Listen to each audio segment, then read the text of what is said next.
It's 1985, and a lanky 17-year-old is nervously pacing backstage at NBC Studios 8H in New York City. In just a few minutes, he will make history as the youngest cast member ever to grace the stage of Saturday Night Live.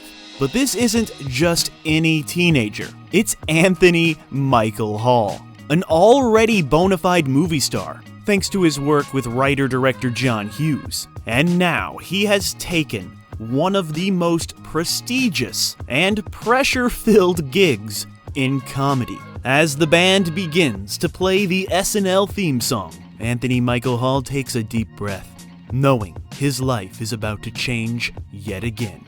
But did it change for the better? Did this skinny, awkward dork continue to bless us for decades with great cinema and great comedy? Or did he take a darker, more difficult path of self-destruction or self-discovery? Did he spend the rest of his career trying to prove that he is more than just a skinny, awkward dork? Did his transformation into a buff bully work on screen? And did he become a buff bully off-screen as a result? Or is he just an awesome dude who makes cool movies and TV shows? What the f*** happened to Anthony Michael Hall? But to truly understand what the f*** happened to Anthony Michael Hall, we must begin at the beginning, and the beginning began when he was born on his birthday.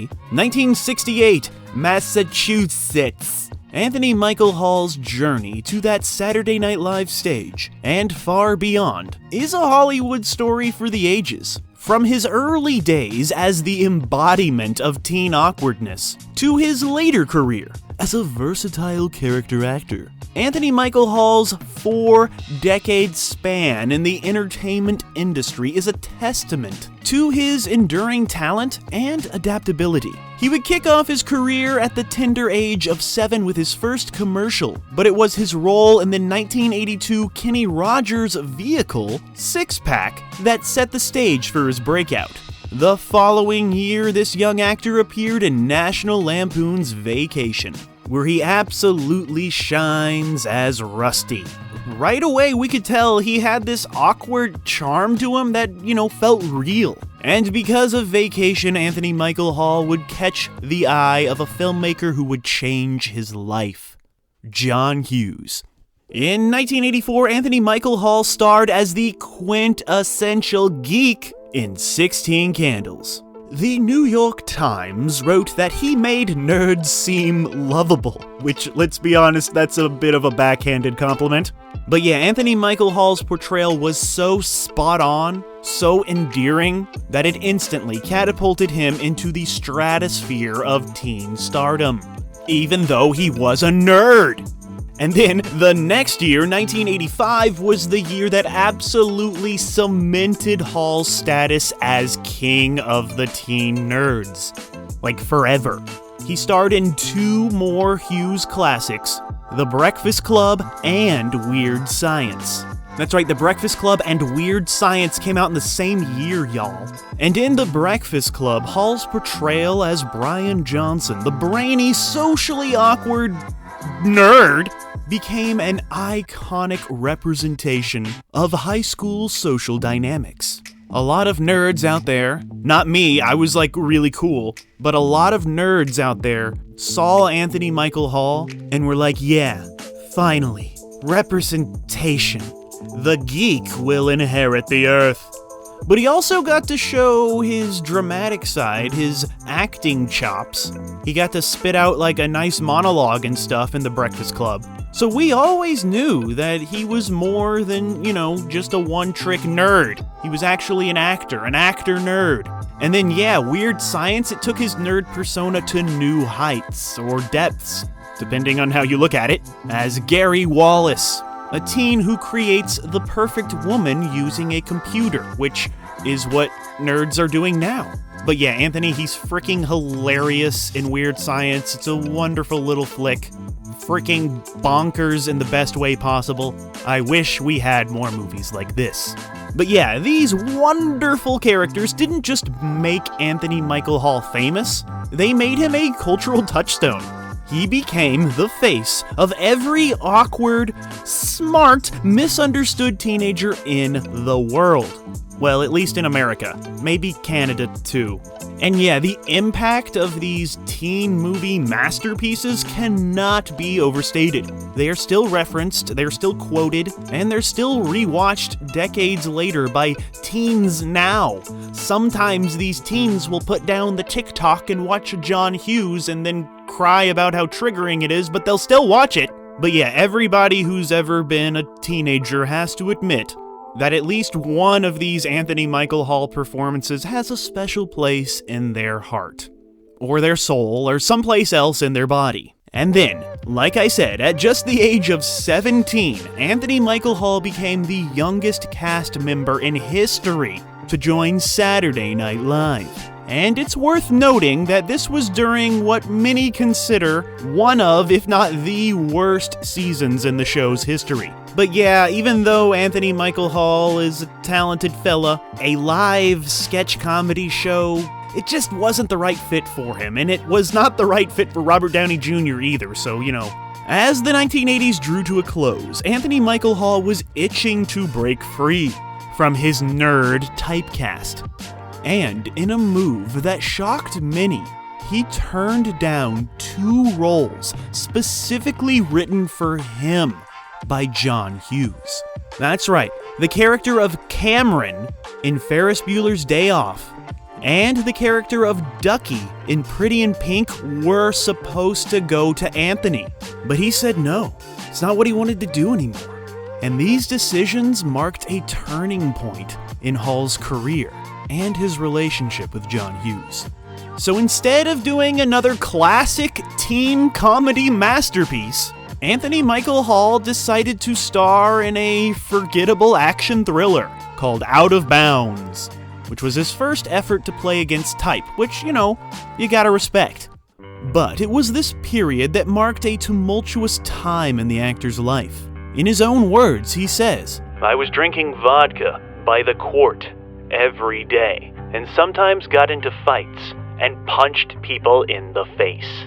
And it's probably not hard to see that this behavior was part of some sort of overcompensation, for being perceived as a weak little nerd.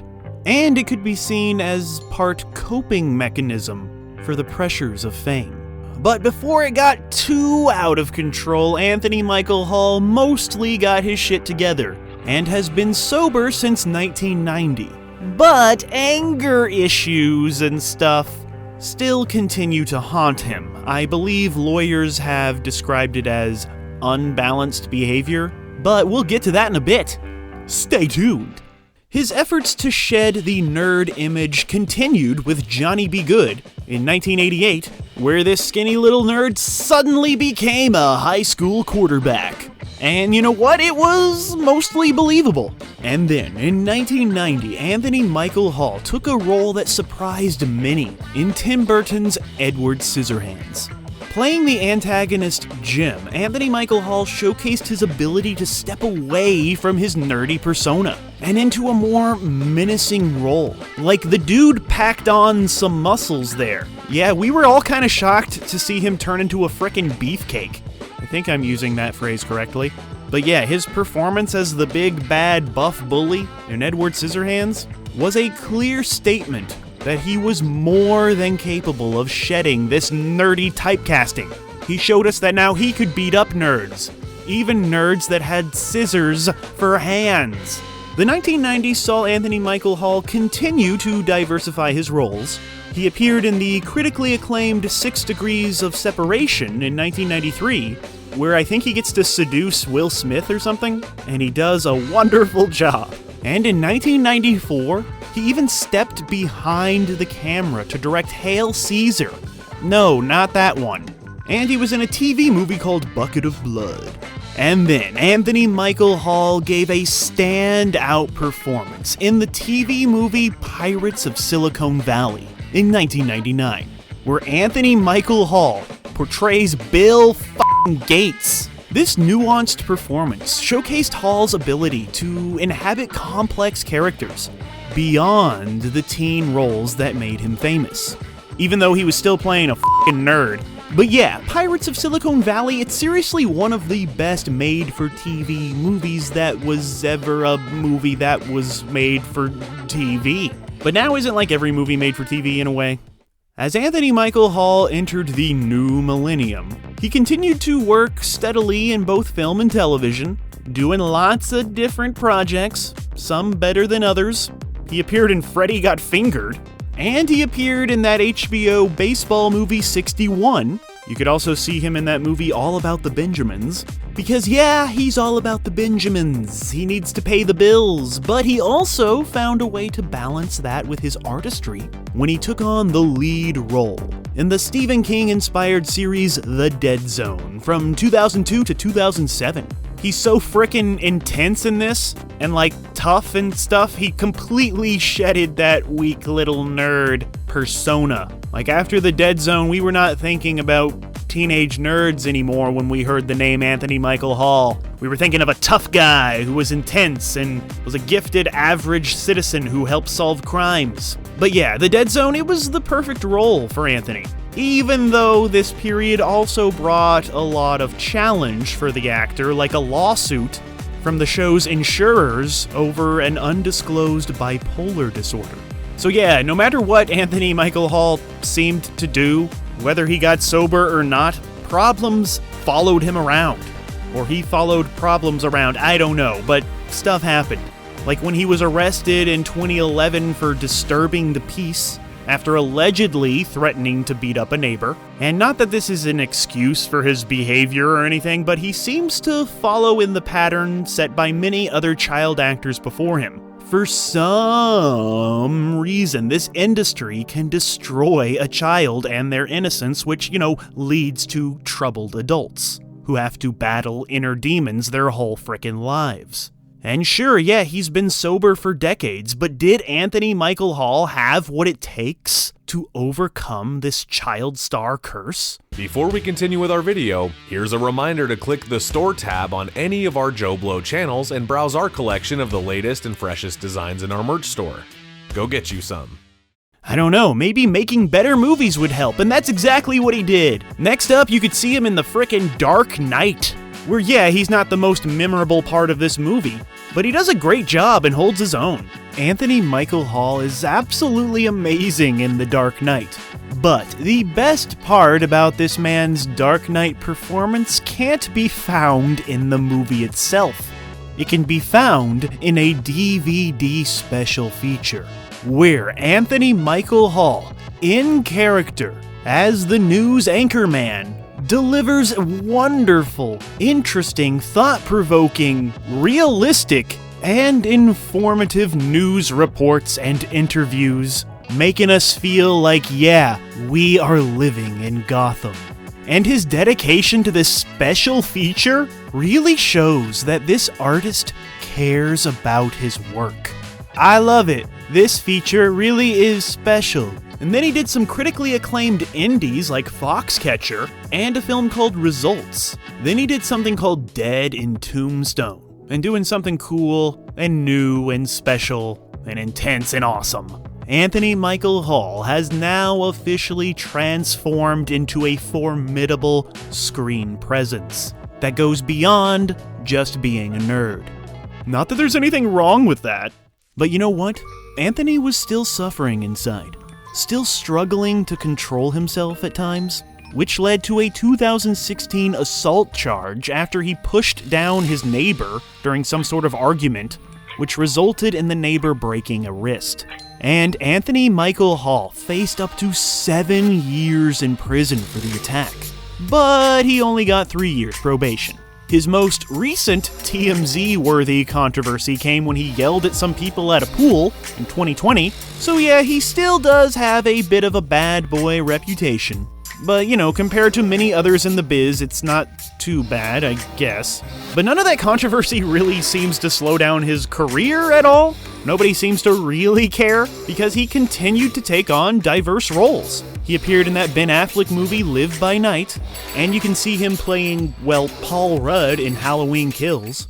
But today, Anthony Michael Hall continues to work steadily, balancing roles in big budget productions with some smaller, more experimental fare. His appearance in the 2024 Netflix film Trigger Warning shows that he's still in demand. Hall's upcoming appearance in the film festival darling Roswell Delirium shows that he's still willing to take risks and support independent cinema.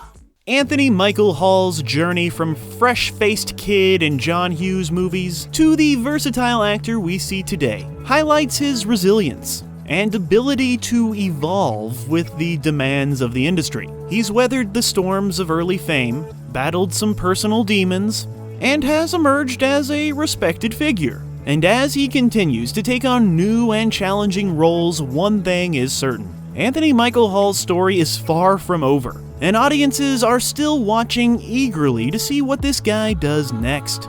Let's use our dead zone powers and look into the future, and yeah, he's gonna make cool things. In 1992, early in his journey of recovery from alcohol dependence, Anthony Michael Hall told People magazine, "I'm not just a good actor, I'm a great actor. I haven't proven it yet, but I will." And not everybody knew that then, but we certainly do now. So nobody should give a f*** about what the f*** happened to Anthony Michael Hall because he's doing just fine.